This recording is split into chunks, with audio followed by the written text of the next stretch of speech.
en los reportes del tiempo lo que dice el profe es verdad, porque estaba previsto de que tengamos una mañana algo despejada, soleada, hoy martes 14 de mayo, pero cuando estaba yo cruzando, me parece que fue la avenida, no sé, no me recuerdo si fue la Eloy Alfaro o la González Suárez, una de las dos.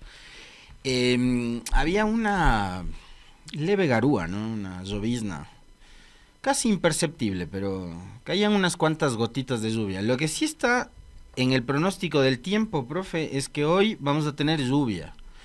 Más tarde, no sé a partir de qué hora, pero creo que sí es como necesario recomendarles a todas y todos ustedes que salgan abrigados de casa, porque ya hemos conversado una infinidad de veces sobre cómo nos plantea los días la ciudad de Quito. Y más en estas épocas, ¿no? Hay mañanas soleadas, tardes muy lluviosas. Ayer, de hecho, entiendo que el COE metropolitano se activó porque se había recibido el reporte de múltiples llamadas de emergencia, sobre todo en la zona centro-sur de la ciudad, por efecto del fuerte aguacero. Un día antes, el pertinaz aguacero había generado estragos en la zona norte de Quito, así que no está de más siempre recomendarles que pues salgamos abrigados de casa en estos días. Hoy es 14 de mayo y es una fecha también especial para nuestro país porque para algunos tal vez puede pasar desapercibido, pero hoy cumplen un año en funciones los gobiernos locales desde que asumieron un nuevo mandato en mayo del 2023. Recordar que las elecciones fueron en febrero de ese mismo año. Y en mayo, el 14 de mayo, asumieron funciones prefecturas, alcaldías, juntas parroquiales y los cuerpos edilicios de cada uno de estos de estas instancias de gobierno local, ¿no? Hoy, un año en funciones, algunos, digamos, es la continuidad de periodos anteriores debido a que fueron reelectos. Y creo que es momento también para reflexionar sobre lo útiles que pueden ser los gobiernos locales para las comunidades, porque finalmente terminan siendo las juntas parroquiales, los municipios y las prefecturas, las instancias de gobierno, si se quiere, más cercanas a los ciudadanos cuando de solucionar los problemas que afectan cotidianamente a la población se trata. Ahí están los gobiernos, los niveles de gobierno más cercanos a los ciudadanos justamente son los gobiernos locales. Hay una suerte como de política o comunicacional o de corriente que pretende instalar un relato nocivo, tóxico, negativo en contra de estos niveles de gobierno. He visto incluso algunos reportajes de algunos medios de comunicación que parecería que cuando se refieren a las alcaldías y a las prefecturas y a las juntas parroquiales estarían hablando como de un saco roto en donde el Estado además parecería que lo hacen disciplinada y cronometradamente cumpliendo los calendarios, deposita dinero y el dinero pues simplemente se va a un fondo y se desconoce el paradero de ese dinero porque, como les digo, darían a entender estos medios de comunicación de que los municipios, las prefecturas y las juntas son como una especie de saco roto donde el Estado, el sacrificado gobierno central deposita recursos y esos recursos mágicamente desaparecen. Y no, porque los ciudadanos, sobre todo los que procuramos ver la realidad con otra óptica, que no sea la de la permanente y persistente disputa política entre unos y otros, entre buenos y malos, entre blancos y negros, o entre amarillos y verdes, o entre azules y morados, ¿no? Que es a lo que alguna gente pretende reducir la discusión de la política, que se trataría simplemente de una disputa del poder para ocupar ese poder por determinados partidos y ya está. Pues no se trata de eso, ¿no?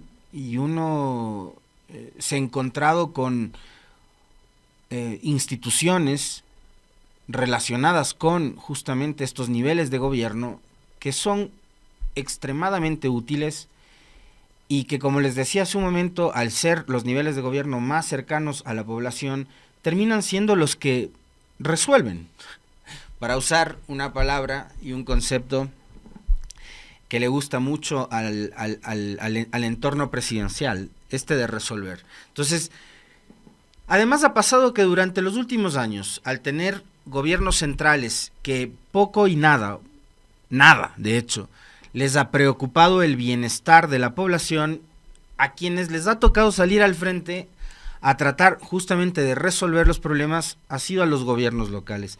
Creo que el ejemplo más claro, podríamos citar una infinidad de casos de esto que les acabo de mencionar, de la forma de resolver los problemas cotidianos de la ciudadanía, pero probablemente el caso más evidente y más conversado, más comentado, pudo haber sido el de la pandemia.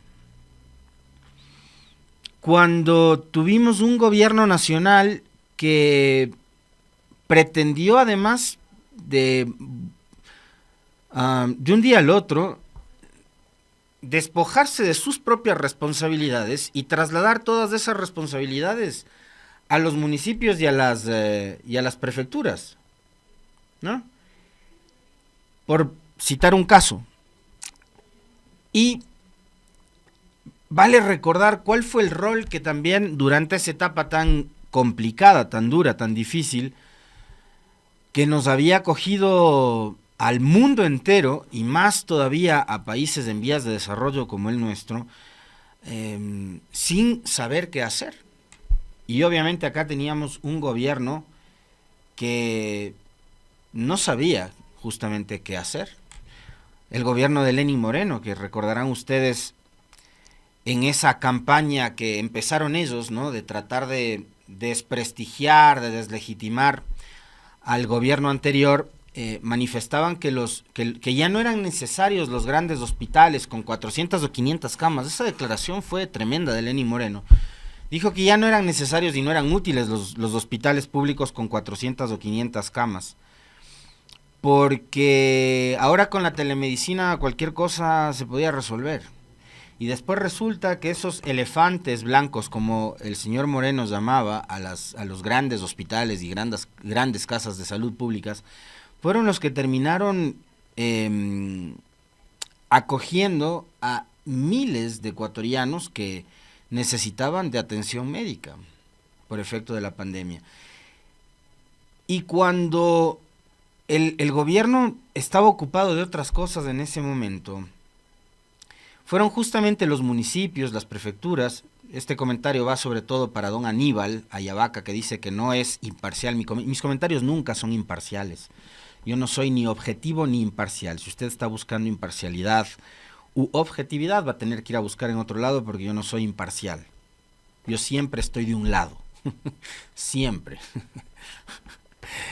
Y ese es un ejercicio además de honestidad. De honestidad con ustedes y de honestidad conmigo mismo, ¿no? Porque además, ¿qué es la imparcialidad? ¿Qué haría yo siendo imparcial? No estaría ni de un lado ni del otro, procuraría estar en el medio criticándole a todo el mundo, y no, hay causas en las cuales yo sí milito permanentemente. Y una de esas es esta,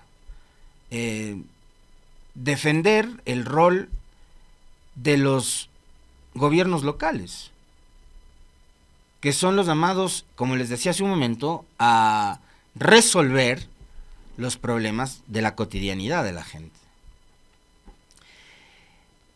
Y si lo que le inquieta a don Aníbal es que yo hable de un gobierno local en específico, ni siquiera lo voy a mencionar, porque acá se trata de reconocer y de destacar el rol que cumplen absolutamente todos estos niveles de gobierno, indistintamente de la bandera política que represente su alcaldesa, su alcalde, su prefecto o su prefecto. Da igual. El tema es que mientras había en ese momento un gobierno que se ausentó, que no estaba en capacidad ni siquiera de haber puesto una suerte de control o de regulación, por ejemplo, para el costo de las famosas pruebas COVID. A ustedes, muchos de ustedes seguramente les habrá pasado como me pasó a mí, que nos tocó pagar en una, dos veces pruebas PCR de $80. Al principio hasta más, porque no había regulación de ese tema. Y el gobierno no estaba haciendo las famosas pruebas.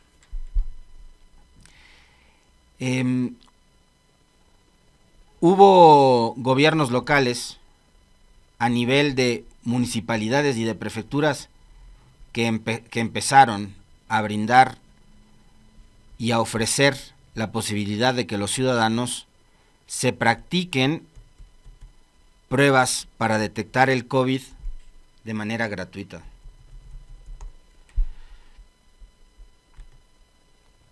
Eso era lo que hacían durante la pandemia los gobiernos locales.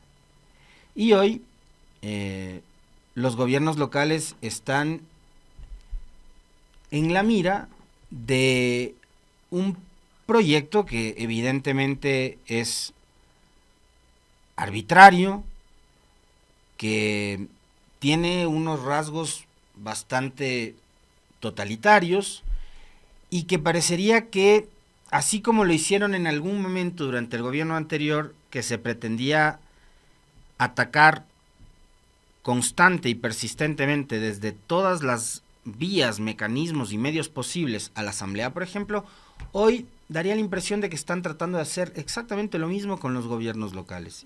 Gobiernos locales que, como les decía, hoy están cumpliendo un año en funciones de esta nueva administración, esta administración que va del 2023 mayo a el 2027 mayo. Los ciudadanos, por supuesto, todos, siéntanse en la absoluta libertad también de ser críticos cuando hay municipios, prefecturas y juntas que no cumplen con su palabra, que no están llevando adelante los planes de gobierno o las propuestas que les plantearon durante la campaña del 2023 a sus ciudadanos. Siéntanse en absoluta libertad de ser críticos. Insisto una vez más, con cualquiera de las alcaldías o prefecturas de las provincias o de los cantones en los que ustedes residan. De hecho, exíjanles más. Si hacen bien las cosas, hay que exigirles más a las autoridades locales. Si ya lo están haciendo bien, bueno, que lo hagan mejor.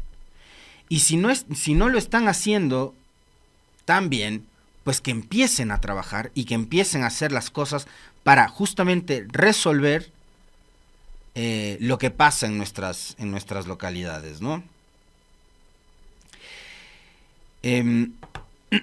Así que eso, simplemente quería empezar por ahí el día de hoy con respecto de la fecha que estamos viviendo, que como les decía, a ratos podría resultar que pase incluso hasta desapercibida para algunos sectores. Pero en este caso yo sí quería mencionarla y quería que ustedes la tengan muy en cuenta, porque, insisto, hay una suerte de campaña mediática a través de reportajes, de noticias, que dan cuenta de las supuestas ineficiencias de los gobiernos locales, que les insisto, han tratado de hacerle creer a la gente que los municipios y las prefecturas y las juntas son una suerte de saco roto donde el Estado benefactor, el gobierno central, que es una madre de la caridad, viene y deposita recursos, además muy puntualmente, cosa que no es así, ¿no? Y esa plata se va a parar quién sabe a dónde. Y no, pues en esos recursos está el alcantarillado, está el agua potable, están las vías, está el riego, están proyectos que tienen que ver con la defensa de los derechos de las mujeres, de los niños, de los ciudadanos en general. Hay escuelas deportivas, hay carreteras, en fin, hay una cantidad impresionante de obras y de gestión que se hace todos los días en las localidades. Y que ahora mismo han tenido que hacer un esfuerzo que está más allá de sus propias capacidades, porque el gobierno nacional les debe mucha plata a las prefecturas, a los municipios y a las juntas. Les debe mucha plata. Incluso estos propios medios de comunicación que se han dedicado a darles palo a los municipios y a las prefecturas,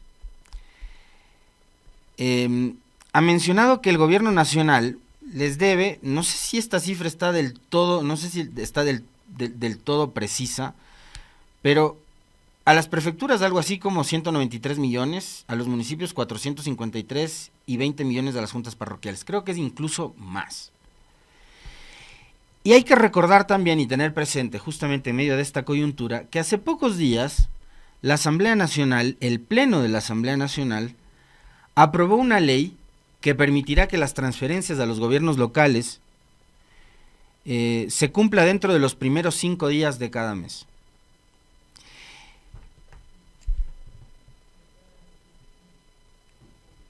Esta ley fue una propuesta de Johnny Terán del Partido Social Cristiano, porque ya van a empezar a decir, esta ley debe ser hecha por los correístas. No, esta ley fue iniciativa de los socialcristianos.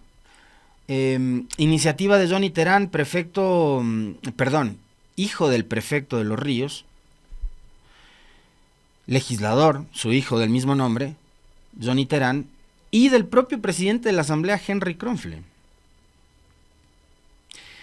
El Pleno de la Asamblea, con 106 votos, aprobó el proyecto de ley reformatoria a varias leyes orgánicas para asegurar la asignación directa y oportuna de recursos de los ingresos permanentes y no permanentes a los gobiernos autónomos descentralizados, de iniciativa del presidente de la Asamblea Nacional, Henry Kronfle, y de Johnny Terán, legislador del PSC, que obliga a que las transferencias se concreten dentro de los 5 primeros días de cada mes. Esta es la ley número 19 que aprueba la Asamblea, con más de 100 votos. Es una ley que se merecen los gobiernos locales y el pueblo ecuatoriano, es lo que afirmó el propio presidente de la Asamblea, Henry Kronfle, que va a tener que ser uno de los operadores políticos que hable con el presidente Noboa para que no vete totalmente esta ley, porque además los medios de comunicación lo que han tratado de hacer en estos días es de imponer en el relato la necesidad de que el presidente vete esta ley y de que se suspenda durante un año el debate de este tema. Argumentando que además, que se trata de una ley que busca garantizar recursos para los gobiernos locales en un país que supuestamente está quebrado. En un país que supuestamente está quebrado. ¿Y por qué digo supuestamente? Porque ustedes habrán leído, visto o escuchado ayer en las noticias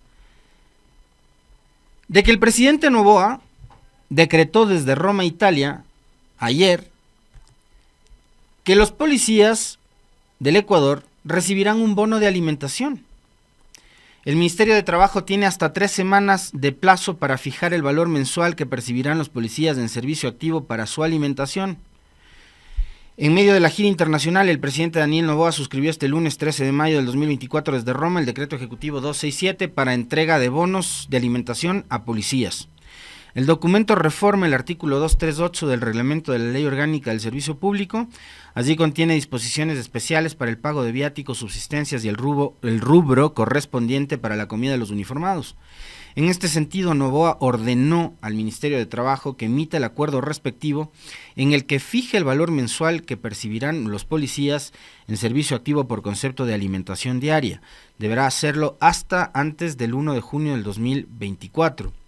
En el mismo plazo, agrega, deberá establecerse a las carteras de Estado del Interior y de Economía como responsables de ejecutar el procedimiento que acuerden ambas instituciones y emitir las directrices para el pago. En medio del conflicto armado interno, decretado por el gobierno el 9 de enero para enfrentar a la delincuencia, Ecuador cuenta con más de 50.000 policías.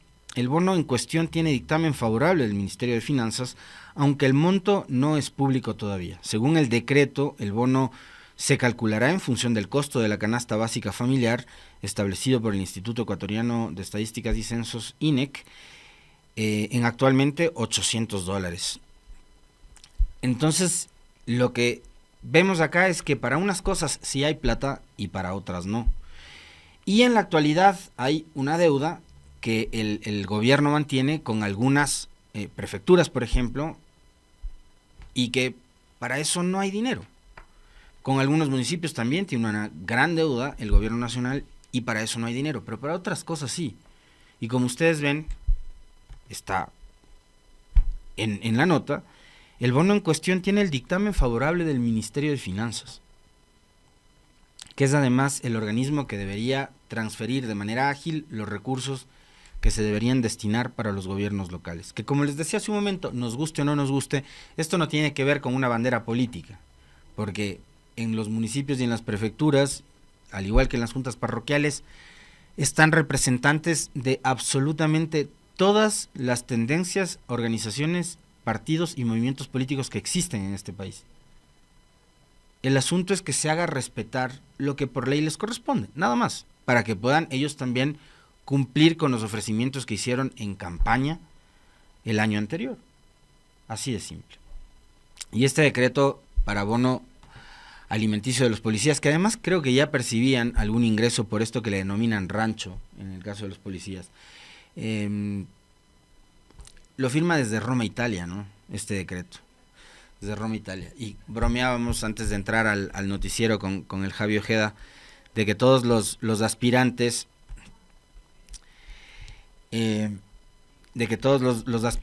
a presidentes tienen una suerte como de checklist, ¿no? De checklist. Entonces, como ponerte la banda presidencial, va. Volar en el lujo socialista, ta. Visitar la Casa Blanca, ta. Visitar al rey de España, va. Visitar al Papa, va. Es como que tienen una checklist, ¿no? Y la van ahí, como liderar un cambio de guardia, también me decía el Javi, está, ¿no? Valga el momento para hacer ese comentario y la broma, ¿no? Entonces, desde Italia se firman decretos y se firman documentos para, por ejemplo, beneficiar en este caso a los policías. Creo que debería ágilmente hacer lo mismo también el presidente y su ministro de Finanzas, que no va a comparecer ante la Asamblea a pesar del llamado que hubo para explicar y aclarar los alcances del acuerdo logrado con el FMI, porque está viajando ahí con el presidente. Firman este tipo de decretos. Creo que tampoco les quita el tiempo firmar otro tipo de documentos que de igual manera tienen que ver con por un lado, asignación de recursos o la facilidad para que los gobiernos locales puedan acceder a estos recursos públicos, ¿no? Superado ese tema, quería comentarles que la vicepresidenta Verónica Abad ha concedido una entrevista a un medio local y que esa entrevista también ha sido difundida por algunos medios internacionales, en este caso la DW, la Deutsche Welle de Alemania, que titula Vicepresidenta de Ecuador acusa a Noboa de hostigamiento. La funcionaria Verónica Abad reitera que no va a dimitir ante lo que ella considera hostigamiento por parte del presidente de Ecuador, y ahí hace una denuncia que es bastante grave y delicado el tema, y por eso quería compartirlo y comentarlo con ustedes. La vicepresidenta de Ecuador y embajadora en Israel, Verónica Abad, acusó este lunes 13 de mayo al presidente del país, Daniel Noboa, y a su gobierno de hostigamiento, pero aseguró que no va a renunciar y que se mantendrá en el cargo. Aseguró que temporalmente asumirá la presidencia cuando Noboa deba presentarse a la reelección en las próximas elecciones del 2025. Es bastante optimista la señora Abad, yo dudo mucho de que eso ocurra. Es decir, si le está acusando de hostigamiento, si hay un cruce mutuo de acusaciones de un lado y del otro, y una evidente desconfianza, sobre todo de parte del señor Noboa, creo que la señora está, no sé si soñando o delirando en que va a ser la presidenta encargada cuando Noboa busque la reelección, pero me parece que es como excesivamente optimista y un poco incauta, ¿no? Hoy quieren destituirme a cuenta cabal, aseguró Abad en una entrevista al diario La Hora, donde se refirió a un pedido que se tramita en el Tribunal Contencioso Electoral. Esta fue la denuncia que hizo Abad, que me parece que amerita comentarla con ustedes. Abad, a quien Noboa envió de embajador a Tel Aviv para mediar por la paz en Gaza, lo que escenificó un distanciamiento que ya existía desde la campaña electoral, afirmó que el hostigamiento y el maltrato ha sido clarísimo. No les ha bastado con hacer todo lo que hicieron desde el destierro a Israel y todos los decretos de los que he sido víctima, decretos inconstitucionales, aseveró Abad, a la que el Ministerio de Relaciones Exteriores y Movilidad Humana instó a no dar declaraciones públicas sin autorización e instrucciones previas. Prácticamente la silenciaron. La vicepresidenta también afirmó que detrás de esto está el gobierno, incluido Noboa, porque él es la cabeza, y añadió que se ha excedido en todo límite. Abad declaró irónicamente que no descarta que la sustituyan por no haber cumplido la misión de lograr la paz en los 6 meses que lleva en Tel Aviv. Yo, cuando se acuerdan, todos quienes nos sigan a diario, conocíamos de que el encargo de Noboa a la señora Abad iba a ser enviarla para lograr la paz mundial. Bromeábamos con que eso no lo había conseguido ni el Papa, ¿no? Mucho menos lo iba a hacer la vicepresidenta de un país como el nuestro, que no es por tener algún tipo de complejo por ser ecuatorianos, pero nosotros no somos ni los Estados Unidos, ni China, ni Rusia, ni Israel. Y era obvio que el señor Noboa le estaba mandando a la señora Abad a una misión imposible y que no iba a conseguir lo que él pretendía ni en 6 meses, ni en 6 años, ni en 6 décadas y probablemente ni en 20.000 siglos iba a conseguir la señora Abad lo que le estaba proponiendo Noboa. Entonces, es bastante descabellado, pero también este es un país en el cual se ha demostrado de que todo es posible, hasta que un candidato que arrancó su carrera presidencial con menos del 3% llegue a ganar la presidencia. En este país todo es posible. Así que no descartaría que a la señora Abad le vayan a procesar por incumplir funciones, porque no ha conseguido la paz entre Israel y Palestina.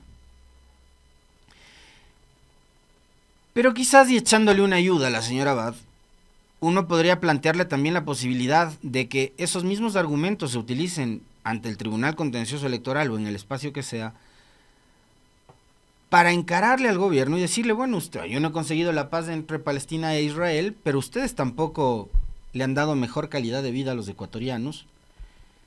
Ofrecieron en campaña no subir impuestos y fue lo primero que hicieron. Ofrecieron que ya no iba a haber más apagones, y hubo apagones de 12 y hasta 30 horas.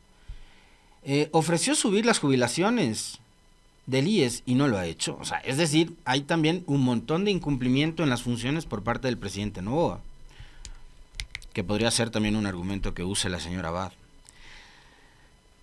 Abad declaró irónicamente que no descarta que la sustituyan por no haber cumplido la misión de lograr la paz. Asimismo, consideró que la detención de su hijo Sebastián Barreiro por un presunto caso de oferta de tráfico de influencias en la oficina de la vicepresidencia es parte de este hostigamiento que es la denuncia, pues que es obvio, de su hijo.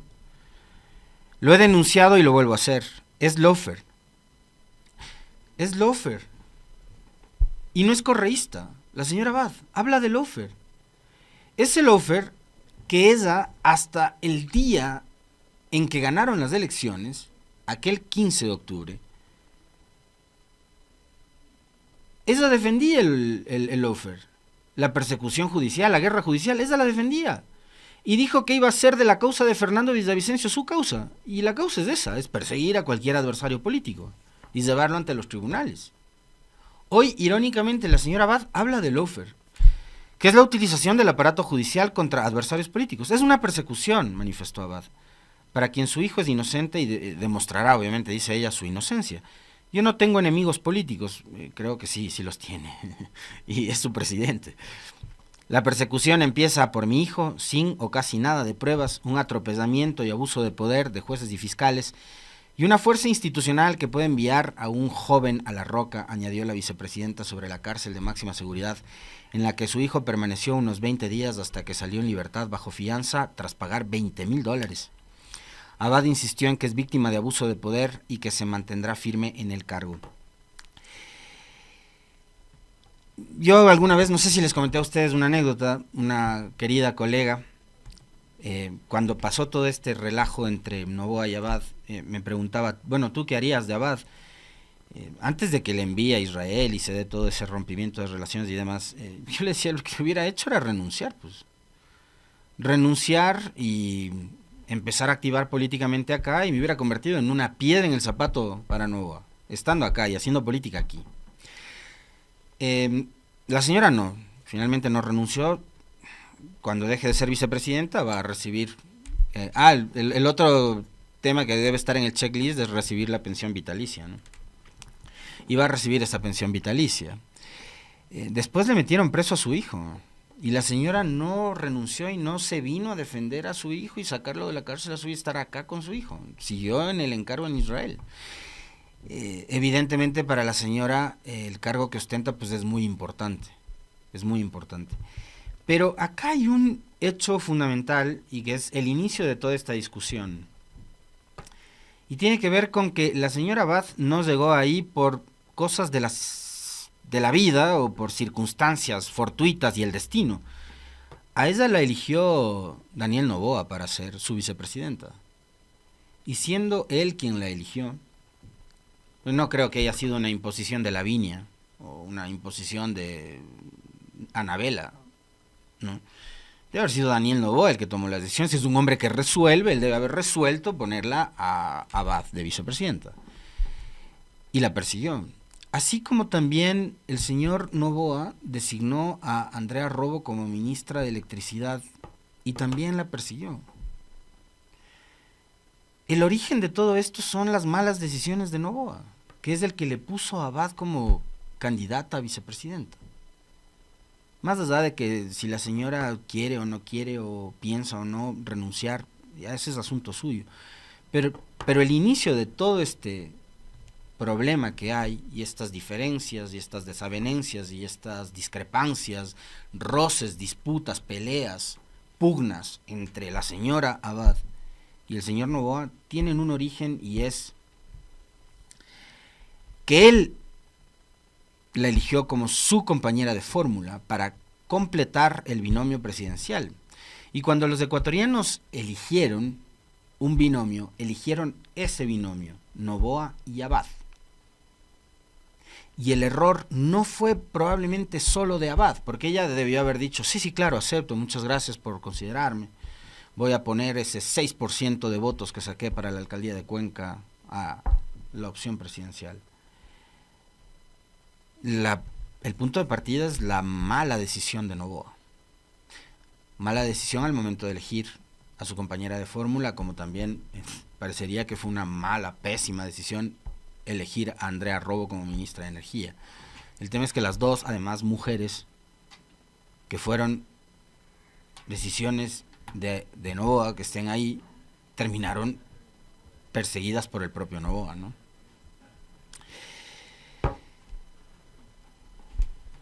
Y quiero cerrar el comentario refiriéndome rápida y brevemente al escándalo de ayer. Escándalo que, como siempre yo les suelo decir a ustedes, lo que pase entre políticos, las disputas entre políticos, sean quienes sean, de las bancadas que sean, o ocupen los cargos que ocupen, da igual, no alimentan a las familias de este país. Para mí, y yo soy de los que cree que el Ecuador y estos 18 millones de habitantes que habemos acá, tenemos una infinidad, una multiplicidad de problemas a resolver en la cotidianidad, desde el hecho de poder llevar un plato de comida a nuestras casas, poder alimentar a nuestros hijos, educar a nuestros hijos, pagar la cuota de la casa, del carro, pagar los servicios básicos, tener algo para poder subsistir. Los que tenemos más suerte con trabajo, otros que tienen que rebuscarla todos los días para poder vivir con $3 al día, la pasan obviamente muchísimo peor. Y esos son los problemas que la clase política debería tratar de resolver en el Ecuador. Y a las personas que viven con $3 al día, que probablemente siguen siendo esos 26 de cada 100 ecuatorianos que nos decía el INEC al inicio de este año, no van a llevar un plato de comida porque la asamblea o determinados asambleístas deciden pelearse con la fiscal, o porque la fiscal decide pararse de una comisión en la asamblea y retirarse porque no quería escuchar en comisión general a una persona X que había mandado un correo que no sé qué. Esa disputa es disputa entre políticos que ni a usted ni a mí nos van a ayudar a pagar nuestras deudas, por ejemplo. Que ni a usted ni a mí nos van a ayudar a resolver la infinidad de problemas que tenemos todos los días en casa, y que como va el país, como lo escuchábamos ayer, yo les leía a ustedes lo que era parte del análisis que había subido en sus redes sociales el comunicador y analista Pedro Donoso, basado en la última publicación de Perfiles de Opinión. La desesperanza y el estado de ánimo en el Ecuador otra vez está por las nubes. Las perspectivas de que la cosa mejore cada vez son menos en el Ecuador. La mayoría de ecuatorianos creen que como va manejando la economía el presidente Noboa, como va manejando también la política y su relación con la asamblea, como va la asamblea, como va todo en el país, los ecuatorianos no tienen mayores perspectivas o expectativas de que la situación mejore. El estado de ánimo cada vez está peor, y obviamente también la mayoría de ecuatorianos cree que la situación va a empeorar. Y con comportamientos como los que vimos ayer en la asamblea, de lado y lado, y aquí yo no voy a señalar a uno específicamente, porque es la clase política de este país la que todos los días se esfuerza por darle mal ejemplo al país. No podemos nunca resolver los problemas dialogando. No podemos nunca, lo que les decía creo que ayer mismo en el comentario, resolver conflictos que pueden terminar siendo políticos, sí, a través de la misma política, pero de manera civilizada. Entonces en este país hay que pararse e irse. En este país hay que, como hizo un concejal hace un tiempo, coger un tomatodo y lanzarle en la cara al alcalde. Esa es la forma en la que resolvemos los problemas en este país, y ese es el ejemplo que desde la clase política le estamos dando al Ecuador. A mí me parece que ayer en la asamblea se perdió una gran oportunidad para que la fiscal profundice sobre temas que en buena medida han pasado desapercibidos y de agache.